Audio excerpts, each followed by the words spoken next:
Okay, I'm going to start by giving you some great hot tips and best practices for using ChatGPT. So as you start asking your own questions and engaging in your own conversations with ChatGPT, the things you're going to learn in this quick little lesson here are going to be ways that you can get even more out of it no matter what you're asking for. And these are some really great hot tips and best practices I've been using, and it's really made a big difference. So let's use an example, and I'm going to walk you through some of these tips that you can do. And for our example, let's say your boss comes to your office and says, this is your boss talking now, and says, I've been reading this stuff about Enneagrams, and they're like these assessment tests or whatever for team members or employees. Could you research Enneagrams and in like 2 hours kind of give me your viewpoints on Enneagrams and whether we should adopt it to the office, and what are your overall thoughts, and how do they even work and all that? How does this personality test work? And can you get that to me in 2 hours? Come by my office 2 hours, let's discuss. Have a great day, right? And that's your boss coming to you. And first, you might have two initial thoughts. One is, why do I work here? Why do I have this crazy boss that's asking about Enneagrams? And then your second question might be like, what is an Enneagram? I've got to give a report on this or a presentation. Maybe it's written. Maybe I've got to be able to talk about it. I don't even know what an Enneagram is. So let's say that you have no idea what an Enneagram. I bet you don't. Maybe you do. If you do, good for you. But we're going to find out what an Enneagram is, and we're going to look at these tips. Really, the idea is the tips to show you how you can use ChatGPT, not what Enneagrams are. This is the question we're going to ask GPT, and then we're going to focus on the tips. All right, so here I am at ChatGPT, and I'm going to ask it about Enneagrams, right? So I'm going to go down to where I ask my questions, and I'm going to say, what is an Enneagram? Maybe I had to look that up on how to spell that. See, I got the wrong spelling, or maybe it doesn't even recognize the spelling. But the nice thing about ChatGPT can actually, fix your, understanding if you spell things wrong sometimes, a lot of times. So what is an Enneagram? And maybe you heard from your boss that was like some type of personality testing or whatever. In fact, I'm going to misspell personality wrong. I'm going to misspell test wrong too. Let's see how it does. So if it figures out from that what I'm actually trying to ask it. So I have no idea if it's going to come through or not, but here it comes. See how fast it is? This is, again, in real time on my Wi-Fi at home, not a fast network at all. So it's giving me information. The Enneagram is a personality typing system that identifies 9 distinct personality types. So this is all about personality testing and all that. And it talks a little bit more about how it's used and other things there. Just a short little thing on Enneagram. See how it's added to my chat over here too as well as a new thing in my chat. And I can read through this and I can find it about strengths and weaknesses and all that. All right, so let's say I have this and I'm not real happy with it, or I'm not sure if this is really helpful for me. The first tip is simply, there's a button here that says regenerate response. I can just have it try again. It's really just starting over and trying again. And it's going to give me it's going to give it to me in a different way, right? Similar but different. Here it talks about 9 different types. So maybe I want to find out more about that. I'm going to show you how to do that too. So here it's going to talk about this Enneagram tests, online and print, blah, blah, blah. And what you'll see up here too, see where it says 2 of 2?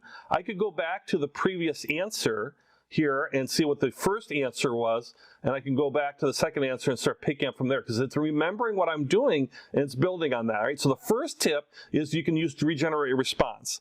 But maybe what I want to do is, maybe I just need even more information. So I could just simply say, if you want to be polite, I'm polite, right? So can you expand on this? Well, what's this? Well, it's basically expanding what they did. So that's tip number 2, is if you get something that seems like a short, it's too short or doesn't give you enough information, you can ask it and it'll say things like, certainly, it's very pleasant. The Enneagram is a psychological system, all this. And it'll give you more information, or maybe, as far as building that out more as this processes through here, because we're doing this all in real time. So you can regenerate responses, or you can just simply ask it to expand and give you information. Here it's talking about how there's different Enneagram tests available, what they're designed for, and all that, and about feelings. This is something that I don't believe was in the first answer, so now this is building on that. The next tip is to take, that's writing, is to take something that's been written and then just build off that. So it talks about that there's 9 different types, right? You might get that where it says there's 8 of this or 4 of that. So maybe you take that and you put that in there. Remember, this is all in an Enneagram chat around personality tests. And I might say, what are the, do you remember copy paste? No. What are the 9 types? Right? So Now it's like, what is this? What are these 9 types? So the 9 Enneagram types are, and now it's going to tell me about these different 9 types. Might give me a little bit of a detail or a little bullet point list, for example, right? So you got the perfectionist, you got the helper, the achiever. As you read through this, you can see these are the different 9 types of Enneagrams. Now think about your crazy boss asked you for stuff. You could be Google searching, you could be trying to piece this all together.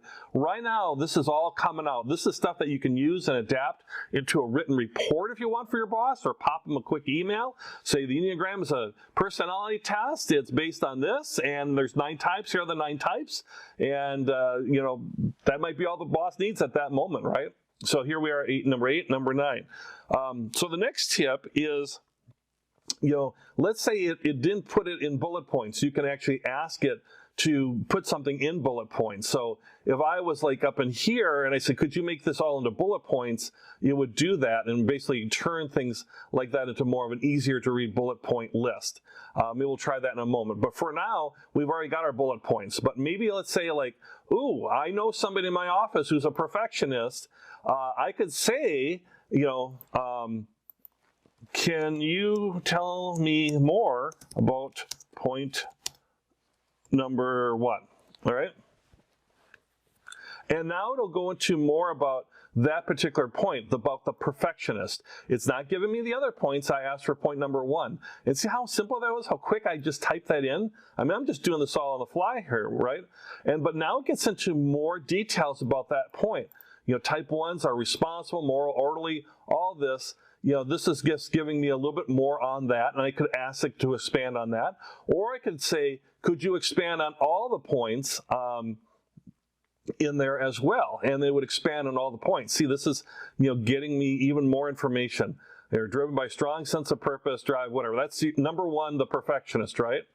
But let's say I wanted to could you, another top tip is ask for examples. Sometimes they'll give you lists and you want to get examples. So could you give me an example of someone who is a number 2, right? And I intentionally left that wrong because I can't type.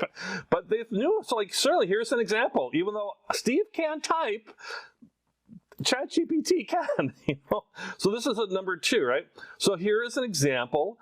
Now let's go back up. Number 2 is the helper, right? So they're empathetic, caring, and supportive, right? So here is an example of like, well, what do we mean by the helper? Like, and here it is. Jane is a kind and compassionate person, and Jane is driven by this. I mean, Jane is not a real person, but you might help. By asking in this manner might help you understand someone who's in your office, maybe on this type of personality test. So asking for examples. So the tip is not. Again, this has nothing to do with Enneagrams. This has everything to do with how to get more out of the program and asking it for things. In addition, let's say you want to turn this into like a blog, right? Maybe you want to turn this into a blog article. You can just take it right from here, what you're doing, just say, could you write, and we're going to get into blogs and stuff, but could you write a blog about Enneagrams, right? Is it going to get that? I type so bad. Certainly, here's a blog post about the Enneagram. What is the Enneagram, right? So this might be something that I could use in my email to my boss, or I could, put it together and start as a part of a report where I'm going to add into it. So maybe I'm taking this general knowledge, and then I'm going to put in specifics, like this is what the Enneagram is, and then I might add into, without doing the test, I think Jane is this, and Tom is this, and Samir is number 2. I believe I'm a number 7, which is the whatever, and go into each of these different, 9 points again. But this is like a written blog post that you can use and expand on as far as an outline or an idea behind that. In fact, as we get into the blog thing later, you can even use it to help with like titling and those types of things too. So we'll do that here in a moment as this keeps going through. So, but the main idea is that, using these tips of keeping to generate more content, more things that might be out there as far as that you want to learn. And this is a pretty good long blog post. It was a little bit longer than I wanted it to be. But let's say, I wanted a title for this blog post. I could ask it, could you give, well, it's right in there, me 5 titles for this blog. Okay. Oh wow, this is like God's gift to blogs. Look at this thing. Look at this thing go, right? I mean, here we're wrapping up finally. You know, I guess I asked it too broad of a thing actually. Blog. Now I'm going to say, just give me 5 titles. Give me 5 title ideas for the blog, because sometimes you're just trying to generate ideas, and that's the last hot tip: is using ChatGPT to give you things like titles or generate ideas or things of that nature as well. So thought about a little bit. Now here's 5 blog titles. Now I could try to really think of different things, brainstorm stuff, whatever, but I could look at these 5 titles for whatever it is. Maybe I'm writing a report or a subject line for an email, whatever it might be, and I could ask it for some potential titles or ideas. So here's our titles: Understand the Enneagram, Discover the True Self, the Enneagram, a tool for personal and professional growth. Now I'm gonna get, like this is a nice, like if you're doing if you're actually writing a blog and you want something maybe more clickbaity or more click oriented, or something that would generate interest, like navigating the 9 Enneagram types is kind of like, oh, what are the types? How do I navigate that? Maybe I add onto it, maybe I take the 9 Enneagram types and then I add on, discover your true self or something like that, or I just come up with my own creative stuff. So that's the idea behind these hot tips, some initial hot tips, and a really quick kind of overview on how it works too as well, as far as how you can use it to start generating content or generating ideas, and then building on that, would be the idea behind that. All right, so let's keep going with the course. And these are some hot tips. Now we're going to look at some more detailed stuff as we keep going through.